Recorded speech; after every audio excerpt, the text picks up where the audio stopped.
Страницу и обои, зерно и жернова, секиры острием и усеченный голос.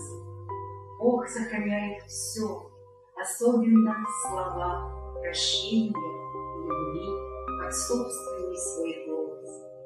В них бьется рваный пульс, в них слышен постный хруст, и заступ в них звучит, равны и глуховаты, за тем, что жизнь одна, они из смертных уст звучат отчетливее, чем из надмирной платы.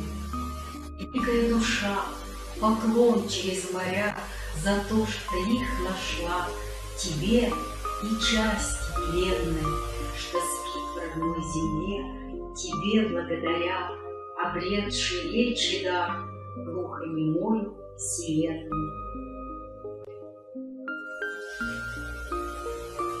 Не надо обо мне, не надо ни о ком, заботься о себе, осаднице матраса. Я был не лишним ртом, но лишним языком, подспудным грызуном словарного запаса. Теперь в твоих глазах амбарного кота, хранившего зерно от порчи и урона, читается печаль, дремавшая тогда, когда за мной гналась секира фараона. С чего бы это вдруг серебряный висок, оскомина во рту от сладостей восточных, потусторонний звук, но то шуршит песок, пустынь талисман в моих часах песочных. Помог ему жесток, крупицы тяжелы, и кости в нем белей, чем просто перемыты. Но лучше грызть его, чем губы от жары облизывать в тени осевшей пирамиды. Прошел январь за окнами тюрьмы, и я услышал пение заключенных, звучащие в кирпичном сонме камеры. Один из наших братьев на свободе. Еще ты слышишь пение заключенных и топот надзирателей безгласных. Еще ты сам поешь безмолвно, прощай, январь. Лицом поворотясь к окну, еще ты пьешь глотками теплый воздух, а я опять задумчиво бреду с допроса на допрос по коридору, в ту дальнюю страну, где больше нет ни января, ни февраля, ни марта. Ни страны, ни погоста не хочу выбирать. На Васильевский остров я приду умирать. Твой фасад темно-синий я в потьмах не найду, между выцветших линий на асфальт паду. И душа неустанно, поспешая во тьму, промелькнет над мостами Петроградского ГМО, и оклейская морось, под затылком снежок, и услышу я голос: «До свидания, дружок!»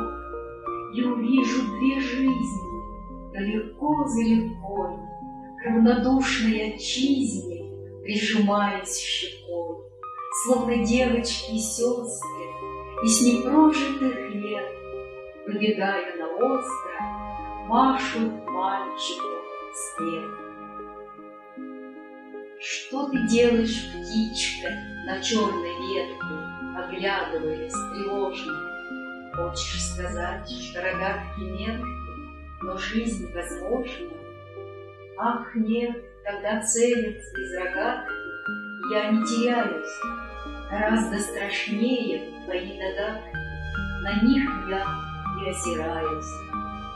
Боюсь, тебя привлекает клетка, и даже не золотая, но лучше петь, сидя на ветке, редко поет летая.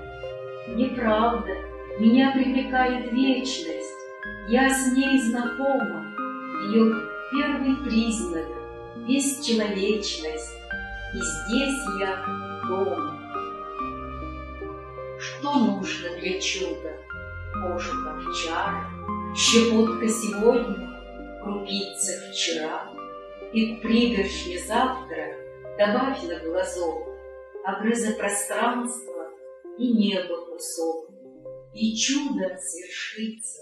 Заметь чудеса, к земле тяготея хранят адреса, настолько добраться, стремясь до конца, что даже в пустыне находят жильца. А если ты дом покидаешь, включи звезду на прощанье 4 свечи, чтоб мир без вещей освещала она, свет тебе глядя во все времена.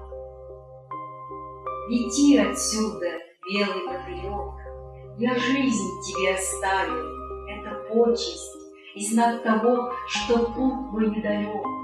Лети быстрей, о ветре позабочусь, еще я сам дохну тебе вослед. Несись быстрей над голыми садами, вперед, родной, последний мой совет. Будь осторожен там, над проводами. Что ж, я тебе перепоручил не весть, а некую настойчивую грезу. Должно быть, ты одно из тех существ, мелькавших на полях метеопсихоза. Смотри ж, не попади под колесо, и птиц минуй движением обманным, и нарисуй пред ней мое лицо в пустом кафе и воздух туманный. Прощай, позабудь и не обессудь, а письма сожги, как мост. Да будет мужественным твой путь, да будет он прям, прост, да будет во мгле для тебя гореть звездная мишура, да будет надежда ладони греть у твоего костра, да будут метели, снега, дожди и бешеный рев огня, да будет удача у тебя впереди больше, чем у меня, да будет могуч и прекрасен бой, гремящий в твоей груди. Я счастлив за тех, которым с тобой может быть по пути.